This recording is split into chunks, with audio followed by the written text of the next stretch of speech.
Sasa wachama, mnasema kwa aje? Hamuna story. Hatuna story. Mbona hamuna story? Unajua jana vile nilienda nyumbani. Nikakuta watu wanapikana huko wati pepe. Pepe anapeka mume. Unajua ni nini?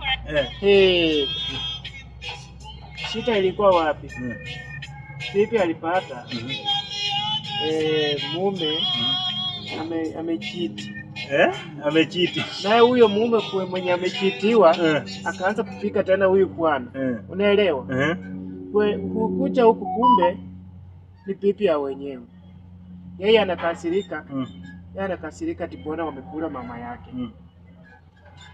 Yeye ako na shida gani wakikula mama yake na yeye anakula wa mama wa wengine? Mbona ana feel vibaya. Anakula mama yake, labda anakula baba mwingine. Yeye anakula wa mama wa wengine.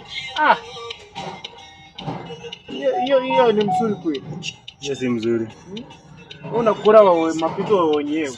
Wakikula mama yako unakasirika mbaya sana. Unajam kabisa. Mimi hapa sikuelewa hiyo mambo. Sikuelewa hapo hiyo mambo sana, kipu sana. United's defense finally looks organized again. Ryan Mbumo, what a signing. He's added pace, goals, and creativity on the wings.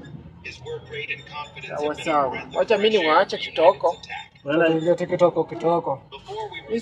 Sunguka nacho nasikia njaa hata sitakula. Sende chai. Na mikate hivyo. Unaweza kwako na kafi. Kama katatu. Ziende kwa chai hizo. Chai nakwambia kwa wameka watu kula wakati wanapikia waheshimiwa. Hakuna. Acha nikuje nikusaidie. Na asema hivi. Ndio napendanga kofi yako. Unajua wewe ndio mtu. Achana na hii makara nyingine. Unaona uifu. Na mshahara ni ile. Si ati inaongezeka. Ndio. Ile. Na kwanza inakatwa tena. Maana so ukifunja hii inawekwa.